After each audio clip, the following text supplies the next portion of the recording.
Hey YouTube, just want to do a quick video on the lock and load AP Progressive from Hornady. Just some of the issues that I've had with it so far. I got this last week and probably loaded maybe 400 rounds through it. I got through the first 100 rounds and the pawls that advanced the shell plate up top actually snapped off, so I called Hornady and they are going to send me some new ones, but a little disappointed that after about 100 rounds they broke.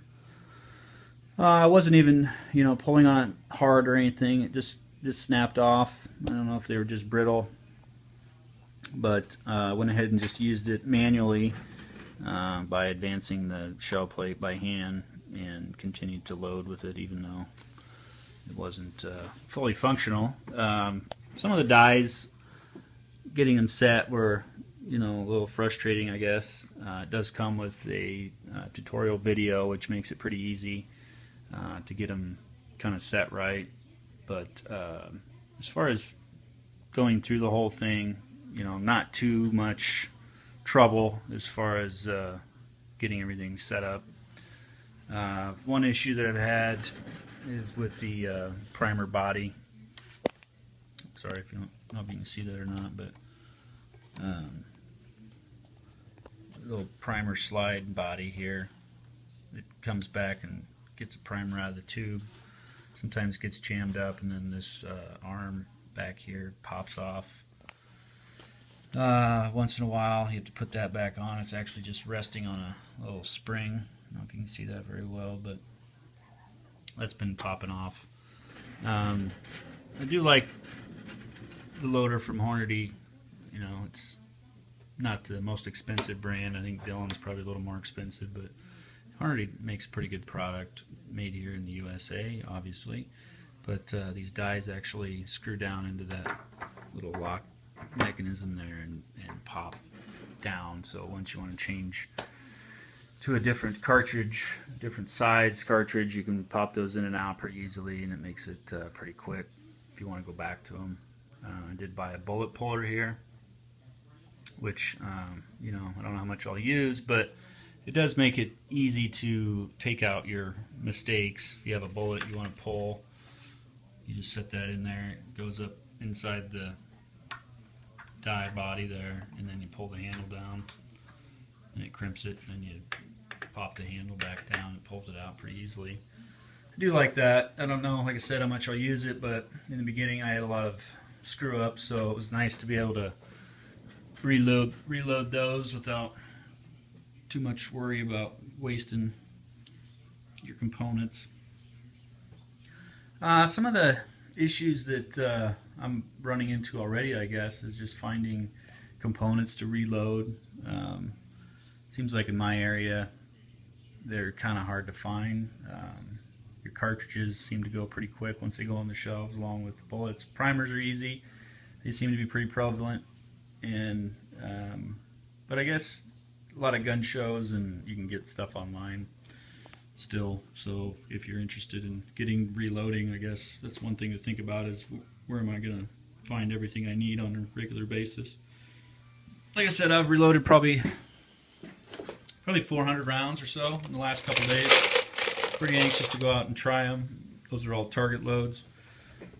45 ACP. Obviously everything is separate. All the dies are separate. So you've got different calibers you want to load. You have to buy different dies, which it'd be nice if it actually did come with one. But then again, if somebody didn't shoot that particular gun or cartridge, then it would be kind of a waste. But nice to get something added bonus. I mean, they do give you the powder charge in the tube. So relatively inexpensive, I guess, to get started in it, considering how much ammunition is these days. It seems like it's what I shoot mostly is 45, so I'm looking at $25 to $28 a box for 50. So it does pay for itself once you get everything set up. I did buy a case tumbler, which obviously most people like to tumble their brass. Makes it pretty nice. It's got the corncob media in there,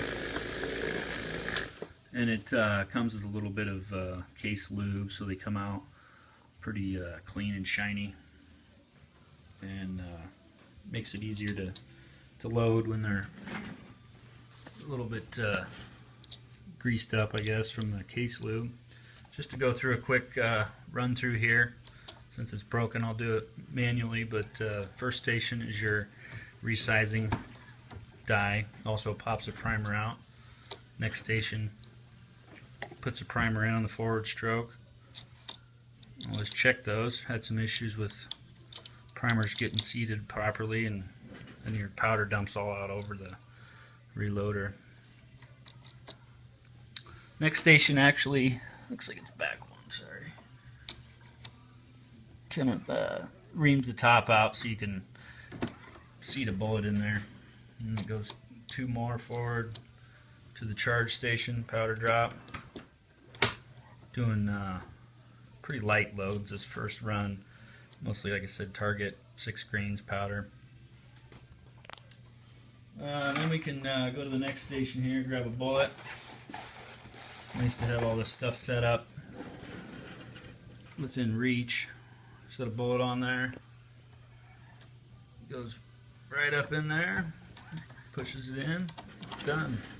Now obviously with Progressive you can have all the stations going at one time. And then you don't have to obviously turn that. It does it by itself, which makes it pretty nice. So you can reload quite a few shells in a short amount of time. So that is the Hornady AP lock and load system set up, ready to go. If you guys have any comments or suggestions, go ahead and post them for me, and appreciate any input from you experienced loaders out there. This is my first attempt at reloading handgun cartridges. Done a lot of 20 and 12 gauge shells over the years, but first time for this, so brand new at it. Appreciate any feedback. Get shooting.